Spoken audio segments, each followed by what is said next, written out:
बड़ी खबर दिखा रहे हैं आपको मथुरा से, जहां वृंदावन धर्म नगरी वृंदावन में गुरुवार सुबह एक दर्दनाक हादसा हो गया। आपको बता दें, जहां एक मैरिज हॉल में आग लग जाने से 2 कर्मचारियों की मौत हो गई और तीसरा कर्मचारी जिंदगी और मौत के बीच संघर्ष कर रहा है। यह घटना कोतवाली क्षेत्र के अंतर्गत मथुरा मार्ग स्थित बसेरा group of marriage hotel Vrindavan garden का है। गुरुवार सुबह लगभग 5 बजे होटल की 3 मंजिला बिल्डिंग में आग लग गई। इस बिल्डिंग के पहले फ्लोर पर रेस्टोरेंट तथा दूसरे फ्लोर पर किचन और तीसरे फ्लोर पर गोदाम है। गोदाम में अज्ञात कारणों से लगी आग ने देखते ही देखते उग्र रूप धारण कर लिया, जिसमें आग की तेज लपटें और धुएं का गुबार उठने लगा, जिसे देख होटल में अफरा तफरी मच गई। लोगों ने इसकी सूचना पुलिस व फायर ब्रिगेड को दी। सूचना मिलते ही पुलिस एवं फायर ब्रिगेड की 2 गाड़ियां और 2 एम्बुलेंस मौके पर पहुंची।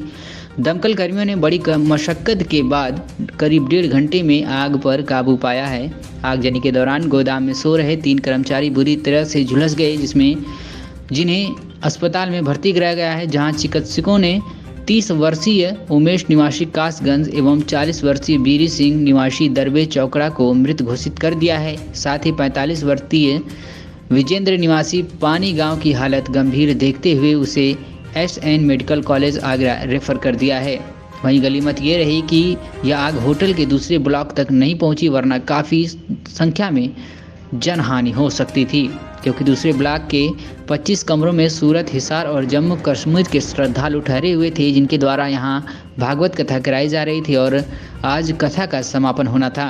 अग्निकांड के दौरान सभी श्रद्धालुओं को सुरक्षित बाहर निकाला गया है, जिसमें सभी ने राहत की सांस ली है। बताया जा रहा है कि इस भवन में केवल मैरिज होम संचालन की अनुमति होने के बाद भी गेस्ट हाउस का संचालन किया जा रहा था। इतना ही नहीं, यह होटल दमकल विभाग की NOC के बिना ही चल रहा था, जबकि दमकल विभाग द्वारा पूर्व में होटल को फायर सिस्टम लगाने के लिए नोटिस भी जारी किया जा चुका था। ऐसे में होटल संचालक की लापरवाही का खामियाजा इस आगजनी का शिकार हुए इन कर्मचारियों को भुगतना पड़ा।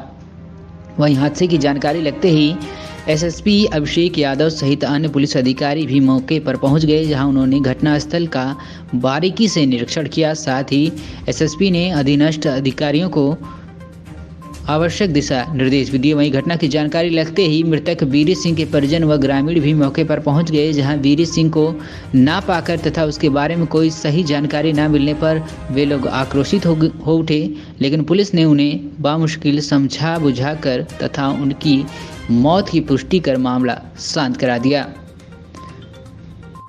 Bureau report, Mathura public live समाचार। क्या जानकारी निकल कर आई है?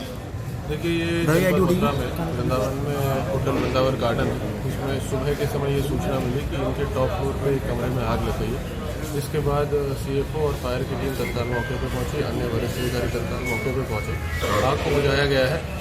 वर्तमान में होटल जो है, होटल की 2 बिल्डिंग है। एक बिल्डिंग है जिसमें होटल के रूम्स हैं और दूसरी बिल्डिंग है जिसमें टॉप फ्लोर पे स्टोर रूम था, जिसमें आग लगी थी। उसके नीचे एक रेस्टोरेंट और नीचे एक रूम और है।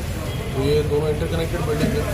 जो वो सेकेंड बिल्डिंग थी जिसमें स्टोर रूम था, उसमें टॉप फ्लोर पे जो स्टोर रूम था उसके अंदर 2 इनके टेम्प्रेरी लेबर के स्टाफ, वर्तमान में भागवत कथा सेंटर के लोगों ने जिसको हायर किया हुआ है, वो लोग अंदर सो रहे थे।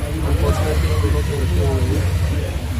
ऐसा प्रतीत होता है कि क्योंकि उस कमरे में इनकी सारी फाइल्स, पर्दे, टेंट का सारा सामान, कुछ इलेक्ट्रॉनिक्स की चीज़ें, हीटर वगैरह अन्य चीज़ें रखी हुई थी, तो प्रथम दृष्टया हो सकता है या तो किसी शॉर्ट सर्किट या किसी बिजली के ऐसी चीज़ की वजह से जिससे आग लगने से वो चीज़ फैल गई, ऐसा प्रतीत हो रहा है। बट अभी हमारी पूरी टीम यहीं पर सारी चीज़ों की संपूर्ण जानकारी करने के बाद ये अवगत कराया जाएगा कि इसका मूल कारण फायर का क्या है। फायर को एक कमरे तक ही रोक दिया गया था, जो कि टॉप स्टोर रूम था। जो दूसरी बिल्डिंग थी जिसमें गेस्ट रहते हैं, जो इनका मेन होटल का गेस्ट या रूम्स हैं जो बेसिकली, उसमें फायर कहीं पर भी नहीं है। सभी गेस्ट को सेफली इवैक्यूएट कर दिया गया है। किसी प्रकार से अन्य कोई समस्या वर्तमान में नहीं है। ये जानने का प्रयास किया जा रहा है कि फायर का मुख्य कारण क्या रहा जिस वजह से ये घटना घटित। एक कर्मचारी घायल भी बताया जा रहा है। एक कर्मचारी जो इनका था, जैसे ही हमारी टीम मौके पर पहुंची, वो स्वयं भी बुझाने का प्रयास कर रहा था। उसमें वो झुलस गया है थोड़ा, तो वो घायल है, उसको भर्ती कराया गया, उसका भी उपचार अभी चल रहा है। कैजुअलिटी कितनी है? कैजुअलिटी कितनी है? 2 कैजुअलिटी है। और जैसा मैंने बताया कि वो सारी चीज़ें भी चेक की जा रही है। ये क्या क्या जो हमारे नॉर्म्स के नोटिस वगैरह सारे दिए गए हैं उसमें किन किन चीज़ों में कमियाँ थी, क्या क्या चाहिए थी, वो संपूर्ण जांच का विषय है और जांच उपलब्ध के संबंध में आपको विस्तृत डिटेल्स में दी जाएगी। सबसे बड़ी कमी यहाँ देखी जा रही है फायर स्टेशन की। वृंदावन एक बड़ा ट्री पिस्टल है और यहाँ इस तरह की घटना होती है, कंजेस्टेड गलियाँ हैं। फायर स्टेशन की काफ़ी डिमांड भी रही है, कई बार पता भी फायर स्टेशन का प्रपोजल भी है, उसमें शासन से बात भी हो गई है और बहुत जल्द वो चीज़ हो भी जाएगी। उसके संबंध में हमारे द्वारा जानकारी भी दे दी गई है। उसके अलावा हमारी टीम्स यहाँ मौके पर रहती हैं, क्योंकि जब तक फायर स्टेशन नहीं है तब तक भी फायर टेंडर्स और हमारी टीम्स यहाँ मौके पर रहती हैं, क्योंकि वृंदावन अपने आप एक बड़ा शहर है। तो वहाँ पे टीमों को इसीलिए लगातार रखा जाता है ताकि अगर ऐसी कोई समस्या घटित हो तो ऐसा ना हो कि मथुरा से गाड़ियों को आना पड़े। वो चीज़ हम लोग टेकअप कर रहे हैं। फायर स्टेशन भी बहुत जल्दी वृंदावन में बनेगा, लेकिन तब तक हम लोग अपनी टीम से भी उस चीज़ को मैनेज करेंगे।